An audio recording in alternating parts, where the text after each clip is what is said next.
Hi, everybody. You weren't supposed to laugh, Jeremy. This is John Spalding with SGE Media Group with our second installment of Coffee with Jeremy. It's going to be a regular feature on our program and right here on our YouTube site. So hopefully you are tuning in and checking us out. And if not, it is broadcast on YouTube. Today's episode will be under S&G Endeavors.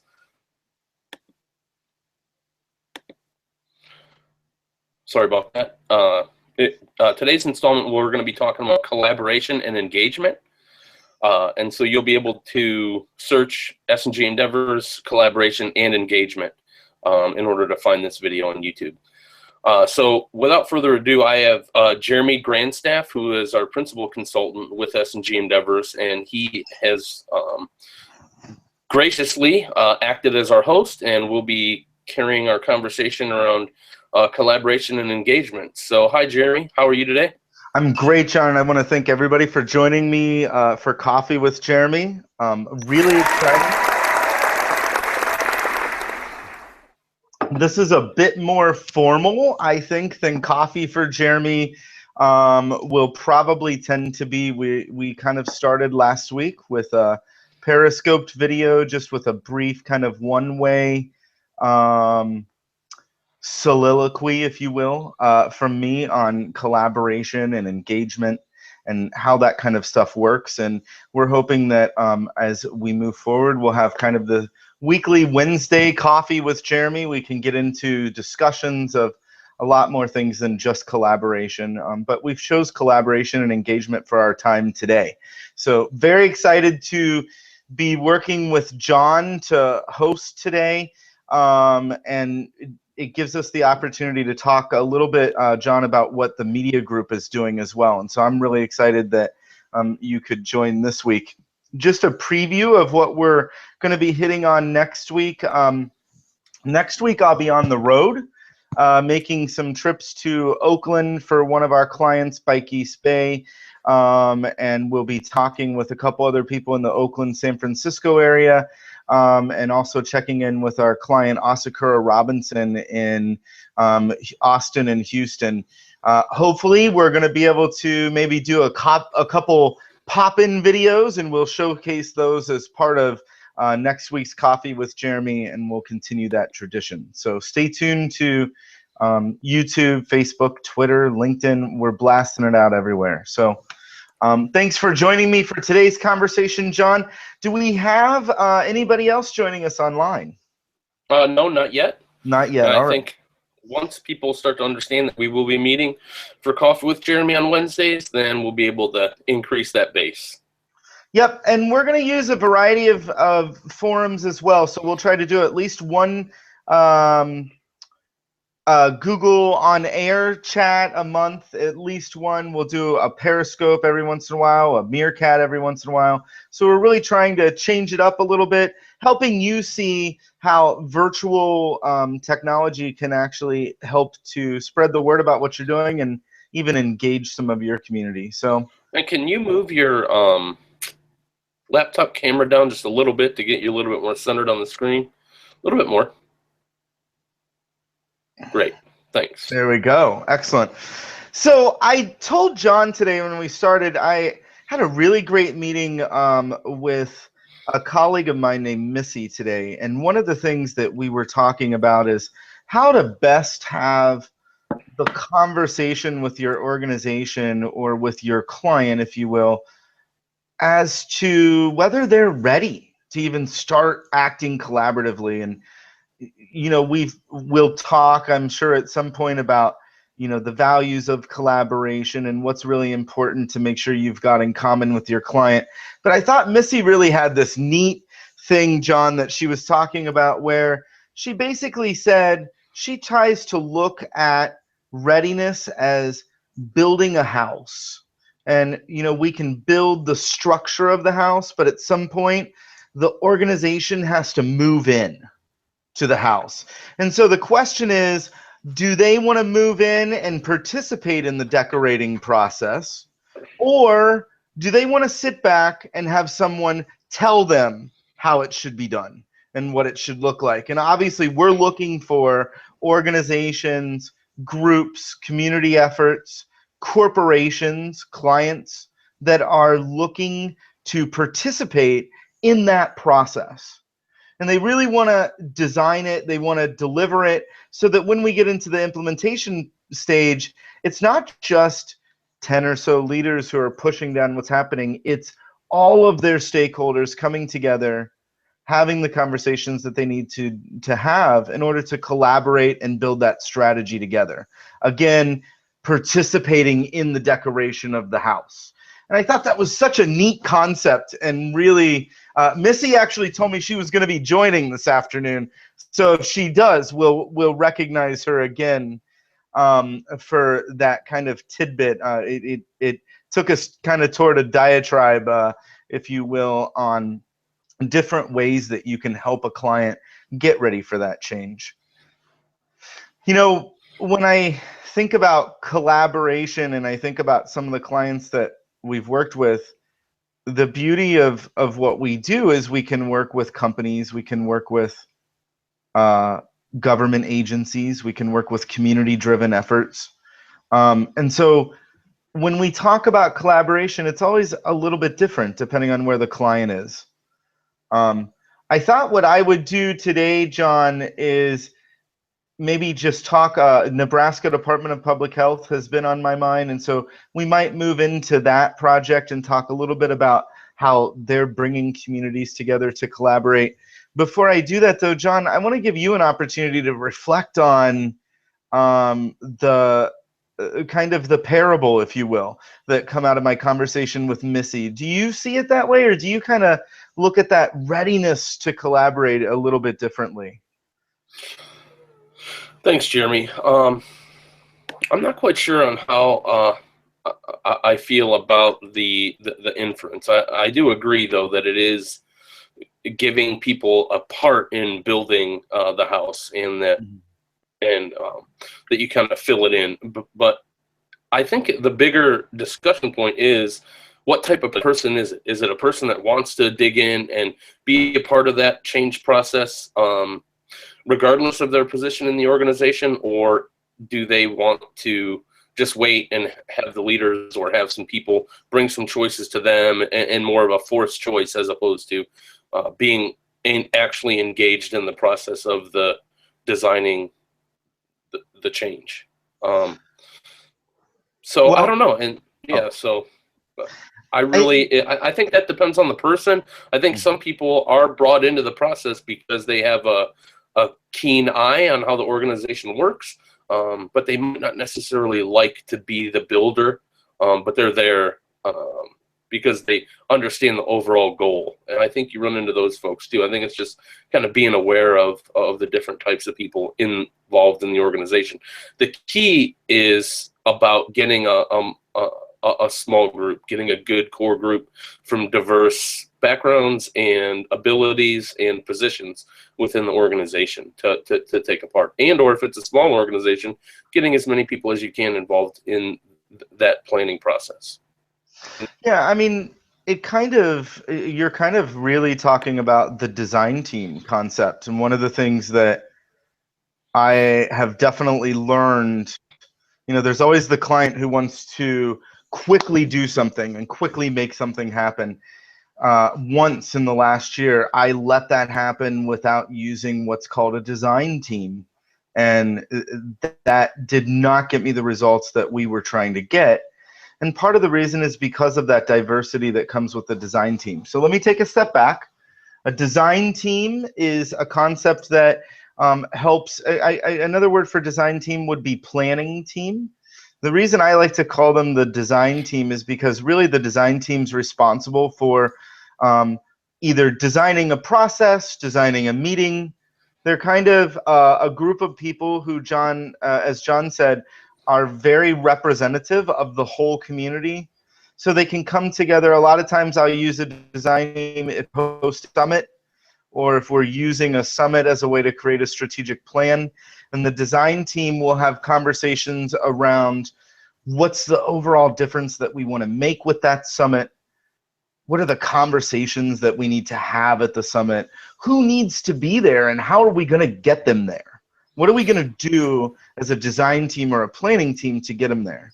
And John, you're absolutely right. It is based on the diversity of your team. When we were working in Nebraska, we noticed a little bit of a correlation between the readiness of the community to begin the implementation phase after their summit, where they would bring communities together, and the readiness was really related to how diverse was the design team. So in the Nebraska project, it's a 3-year initiative to increase walking and overall health in Nebraska. It is a statewide effort, but one of the unique things that their project is doing is it has a dual approach. So there's a statewide piece that's pushing and creating communications. It's creating kind of those higher up relationships, building the relationships, working on statewide policy. At the local level, they've engaged 6 communities so far in the process. The goal is to engage many more. But the first 6 communities basically went through their own community-driven strategic planning process. And so each of those smaller communities have brought their community together with a large summit. And during that summit, the community would identify what was important to them about increasing walking and overall health. And it would also identify the actions that they wanted to take as a community in order to achieve that increased walking, increased health. A lot of times biking made its way into the occasion. We actually have one of those summits coming up on April 13th in Hastings, Nebraska. And so you can stay tuned to our blog for more information about that. But one of the things, like I said, that we saw is how diverse the design team was, how representative the design team was, really identified or correlated with the number of people that would come to the summit, and more importantly, I would almost call it confidence of the leadership that they had the right plan after their summit, which is really key. If you don't have that confidence, the implementation just doesn't happen like we want it to. So, and how did you put that design team together? Well, one of the things that I always say about Nebraska is each community is going through the same process, but they're all just a little bit different. I would say the common threads was that they really looked at engaging, making sure that their design team, the most diverse ones, engaged people from health, engaged people from environmental advocacy, engaged people from the city, people from the hospital, people from the schools, and the education piece of things. So and you just asked them to come? Yeah, it was really. Oh, Missy, good to see you on. I already actually mentioned our conversation earlier today, but I see Missy is here, so good to have you here. Sorry, John, I got distracted. We had the health departments and a local community lead, or what we would call a local community primary contact, was kind of our 2 leaders. And so what we did is we worked with them to identify the right people in the community who could serve on that design team. And then you're right, we invited them to the design team meeting. We explained what was happening, what we were going to do with the process, and gave them an opportunity to really start identifying what did increasing walking and biking mean to them.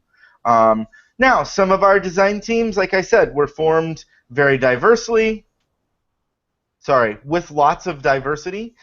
Some of our design teams were not including a lot of diversity, and so you have challenges to the implementation piece, to getting the right people in the room. You also can have challenges getting people to care about the issue. So. Gotcha. And so I asked Missy Rand to come into the hangout with us, Jeremy, so I'm going to go ahead and bring her on camera, or at least the bigger camera, and go ahead and Missy, tell us and everyone out there kind of a little bit about yourself and what brings you here today. And like Jeremy said, we already mentioned your analogy today with collaboration with regards to building a house. So how are you today? I'm doing great. Thanks for allowing me to sit in with you. My background is that I'm a licensed mental health substance abuse therapist, but I've also been working with evidence-based practices and change implementation probably my whole life. So whether that's incorporating as a volunteer how to input a new system, an after-school program, or whether it's how to change policy approaches in the state of Virginia, or how to facilitate bringing in an electronic health record to a system that's never had one before, or how to assist a program in implementing an evidence-based practice where there is reluctance to make that change. And folks have to have a lot of training and support in order to make that change. So that's kind of some of my background. Yeah, Missy and I, we actually met through church, and we kind of got together today just to talk about potential opportunities. You know, a lot of the business that S&G Endeavors does is very driven by people like you watching this video, or people like Missy who I run into and build that relationship with. We're a word-of-mouth sale. A lot of people don't say, oh, I want to do a strategic plan. Let me go to the internet and find out who a collaboration strategic planner is. It just doesn't come that way. And so we got together today and kind of started talking about, like I said, different ideas with how do you build that readiness to proceed with collaboration. And I'm just very fascinated, Missy, with your background in training and organization development. So we look forward to figuring out a way to bring Missy and her expertise into our profile at some point on different projects. Yeah, and I'll go off that. One thing, Missy, that I like what you said. First, I loved just the crisp examples that you gave of like 3 or 4 different types of changes that aren't necessarily strategic plans. They're like either a department-wide change or they're an organization-wide change, but that sometimes are just like one component or half of a component of an overall strategic plan. And so your experience with being able to just really give examples to those, and like you said, even the most minute of changes requires a large amount of training and development, a large amount of communication, and doing onboarding, and then doing the actual training, and then doing the actual implementation. Can you say a little bit more about the importance of training and why that's so necessary, even when doing the most remote or seemingly smaller changes? Well, I think when anyone is looking at how to make a change, whether that's you as an individual, or the two of us as a family, or our community as a neighborhood or an organization, when you're looking at making a change, I think paying attention to what might motivate us to do that, what's going well, what's not going so well, that we want to sort of explore proactively to figure out where we want to go. You can say, great, we all want to go, we've all decided we want to go on a trip to the Grand Canyon, right? But now we have to prepare to go to the Grand Canyon. Right. What has to happen first so that we get there? So we have to look at maps, we have to look at finances, we have to look at, can some people go for the entire trip, or can some people only go for part of it? Some people may get there by plane, some people may drive, some people may come by hot air balloon. So there are lots of ways to get there. So being kind of open to that people can come to things by different methodologies. And then to figure out, so once we're there, where are the places that people want to do things together, and where may there be divergent interest, right? So if I went to the Grand Canyon, I would be very interested in actually being on the Colorado River and just and just wild, rapid riding all the way down.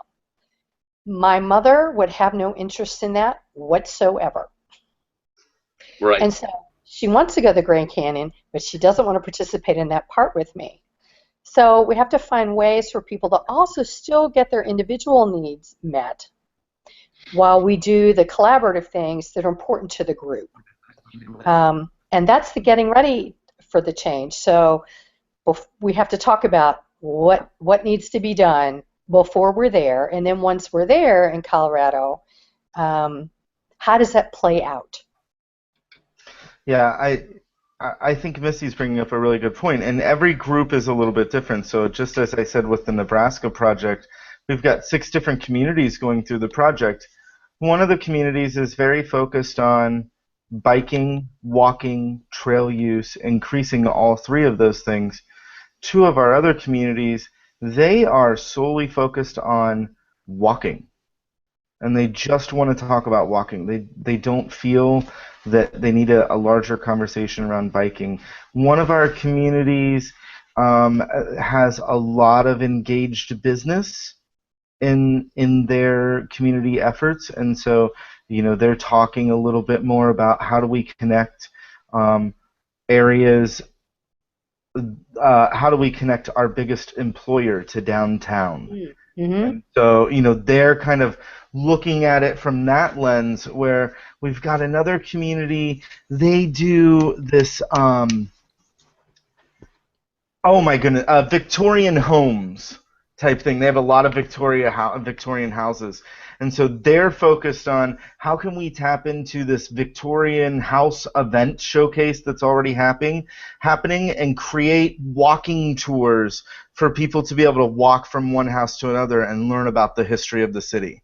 And so every community is going to be a little different. When we worked last year with Asakura Robinson, one of our corporate clients, they were very focused on looking at what their company needed to do for their strategic plan, and even looking at the way that they're communicating internally and externally to support that, kind of the how do we get it done type of conversation. And so, obviously the issues are completely different when you look at their strategic plan than what you're going to get from a nonprofit. But it still is built by bringing all of their stakeholders, in this case their employees, some customer feedback into that conversation and really identifying what do we need to do next. I want to recognize that we've got about 5 minutes left, though I'm okay if we go over a little bit. John, have we had anybody else join the YouTube stream? No. Okay, that's totally fine. Like I said, we'll be doing these very consistently on Wednesday, and we're going to use a variety of mediums to get those in. I think my question to you, my question to you guys is, what is something that we can continue this dialogue around today that we think might be most helpful to either potential clients? You know what, actually, as I'm saying that, I forgot. John, we haven't even talked about what the media group is doing. So the way S&G Endeavors is set up is we actually have the consulting division, which I'm in charge of, and we do everything from the meeting facilitation, one-off meeting facilitation, to strategic planning, to the large 3-year change initiatives like what Nebraska is doing. We use both in-person and virtual approaches. So if you stay tuned to our blog over the next week, we're going to be releasing some information summarizing what we offer and introducing a new product called Engaged Change, which is really focusing on bringing people together for a series of virtual meetings that creates that plan. John, you're doing collaboration a little bit differently on the media group side. And the media group, I want to give you an opportunity to just kind of introduce the concept of SGE Media Group briefly for our users, and to talk about how collaboration plays a key role for you on the media group side of our company. Not to put you on the spot or anything, but I will. Thanks, Jeremy. So I appreciate that. And so what we're doing right now is an offering of SGE Media Group, setting up a hangout, putting some keywords attached to it on our website, and sending it out via social media with a specific topic, and then bringing people into the conversation. So Missy wasn't here earlier, and then I saw her come into the YouTube room. I quickly took the link and I brought her in, and so the conversation is better and the conversation is enhanced. The more people that we can bring in, the more people that we can bring in. That's one of the facets of our work. So regular communication using websites and social media and tools like this that YouTube and Google provide for smaller businesses, for enterprises, and for people to better connect with each other, share ideas, discuss opinions. It really all boils down to collaboration. And so for the media group side, it's about how do we use our process of actually bringing organizations to action. So what is the what's the desire for the group? What's the vision for the group as far as where they want to go? And then what are some first steps to help take that organization or that group of people or that collection of individuals to the next level? Anything that we can use to help bridge the gap between in-person and virtual is where SGE Media Group comes into play. And so we set up experiences using Hangouts, using Maestro Conference, using Periscope, Meerkat, any blended technology, such as doing a conference in person but having webinars, and using GoToMeeting or Citrix or whatever hosting platform you use. We create those types of experiences, whether it's a conference or a television show or a promotional video. We are opening our doors to bring as many voices as possible into the room, because the more we engage and the more we collaborate, the better off all of us are. Yeah, I just want to clarify, too, for people who may not know, Periscope and Meerkat are, M-E-E-R-K-A-T, by the way, are broadcasting mediums where it's more of a one-way broadcast that you can make to your followers. They both integrate very well with Twitter. I actually did a couple Periscope and a Meerkat promo earlier this week for this particular conversation. So if you go to twitter.com/Jeremy Grandstaff with one F, by the way, not two on my Twitter feed. It's a mistake, and we've just never changed it. Oh boy. But you can see those Periscope and Meerkat videos. We also, John mentioned Google Hangout. That's what we're using to get this on air with you today, and you're watching it obviously on YouTube. The other thing I wanted to clarify is Maestro Conference is a tool in our toolbox that we've used. Maestro Conference allows you to break people apart into small groups. And John, you and I have talked a little bit about what the summer might look like for SGE Media Group and really helping to move some of the conversation forward in the political arena. Could you maybe give just a brief 1-minute teaser of what that might look like? Noting that, you know, we obviously have to bring, as we said earlier, a design team together to make sure that we've got the right concept. Yes, we've outlined some important issues that our nation needs to talk about, and so we're going to be convening conference calls from as many different groups of people as possible to see if they'll be potential design team members. And it's really diving into the issues, looking at them from an individual perspective, talking about them in a group, and then actually coming up with some plans or some thoughts or some ways to implement and or helping to prioritize some of those issues to see if we can help broaden the conversation around when we're deciding the presidency, around what are the issues that most people can agree on and care about, and helping to keep the conversation politically more on what are the issues that we all find important and where we can find common ground. And so and then doing our part to decrease some of the gridlock at the national level. Because it's hampering us, and we need to move into the 21st century.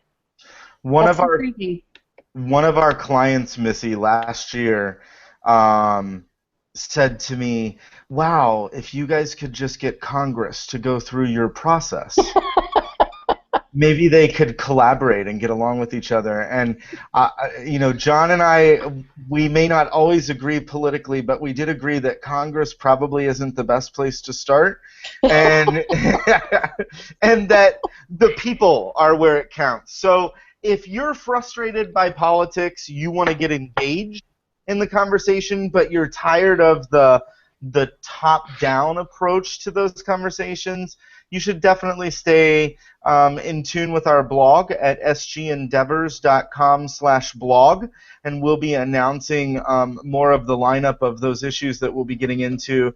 We also post client successes there, resources for you, and other stuff that you can check out. So I kind of want to look at bringing us to a close. Missy, you haven't got to talk in a little bit. Why don't we start with you with our closeout? And what I'd like us to do, because you know, no meeting is good without evaluation. And so what I'd like each of us to do is just to kind of check out of this conversation by answering two questions. The first would be, what's one thing that you'd like to leave the audience with? And what's one thing that you're leaving with from today's conversation? So, Missy, would you like to kick us off? Well, one thing I'm leaving the conversation with is that I want to continue to have it. So I'd be the kind of work that I have done, oftentimes being, as you guys are, being kind of the change facilitator, or getting the researched information to bring to a group so that they can be allowed to come to a decision and figure out how to put that into play. You know, a lot of us who do those things do them as entrepreneurs, and so we don't have the same kind of community to draw from one another. So I'm thrilled to have some new folks to have that conversation with, because I'm new to the DC area. What was the first question, actually, Jeremy? And then the first question is, what is one thing that you would want to leave our listeners or our viewers with today? I just continue to be curious about how people change. And when you and I were talking earlier today, you know, you were looking more from kind of that your background is from an organizational point of view, looking at how change occurs in organizations. And my background has started out as how do individuals change. And so I'm curious about looking at where those places have clear overlap and where I can broaden my toolbox. Excellent. Yeah, so I'm intrigued with that.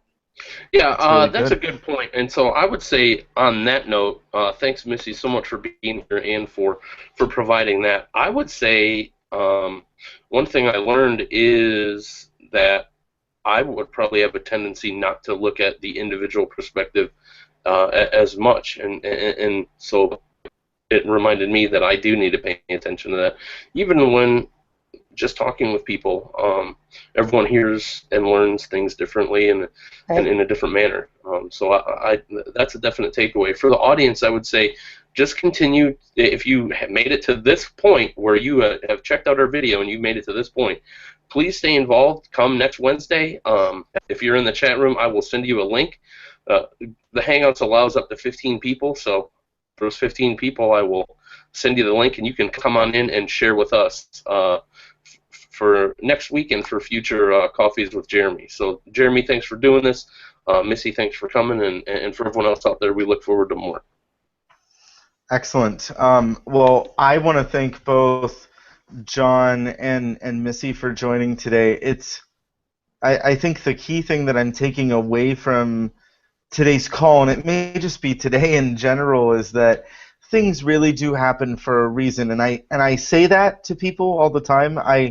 It's part of the consulting that I do. You know, the right people will show up. The right people are going to have the conversation. Don't worry, it'll all work out. And I think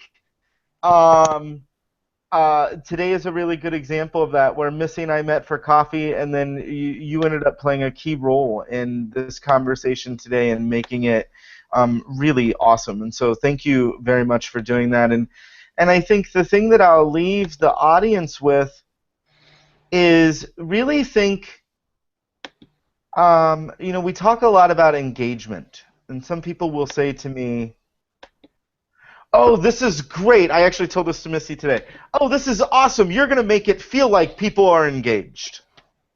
And I kind of have this knee-jerk reaction, because I want to say, I don't want people to feel that they're engaged. I want them to know they were engaged. And Missy actually tacked onto that earlier today when I said that, and said, and know what they have to do next in order to continue to engage. And I think that, I'm paraphrasing, by the way, but I think that really is the key, is think about how you are engaging the people that you serve, whether it's your staff at your company, whether it's your clients at your company, whether it's the people in your advocacy community that your organization represents. How are you engaging them, meaningfully engaging them in conversations about what you need to be doing? And what does that process look like? And if that's something that you're not sure about, or that's something that you think you might need some help with, pick up the phone, give us a call, head to sgendeavors.com, find out, you know, give us an opportunity to sit down with you and find out if we can be helpful to you, or how, more importantly, help us design how we can be helpful to you. So next week, so John and I need to work out the logistics of how we continue to do this on a weekly basis, so stay tuned to Twitter, which is Jeremy Grandstaff with only one F. You can also find me on LinkedIn and Facebook if you go to Jeremy Grandstaff, and that actually has two Fs on the end of it. And you can also find S&G Endeavors on Google+, Facebook, and LinkedIn, and of course going to our website at sgendeavors.com. So you can also find information about the media group there. And again, stay tuned to the blog, and we'll make sure to bring you more things as they develop, and more of these conversations that we've talked about today. Big thanks to Missy, to John for hosting us, and this concludes today's Coffee with Jeremy. So thank you. As we can see, I've got an empty cup. It's time to go. Have a good one.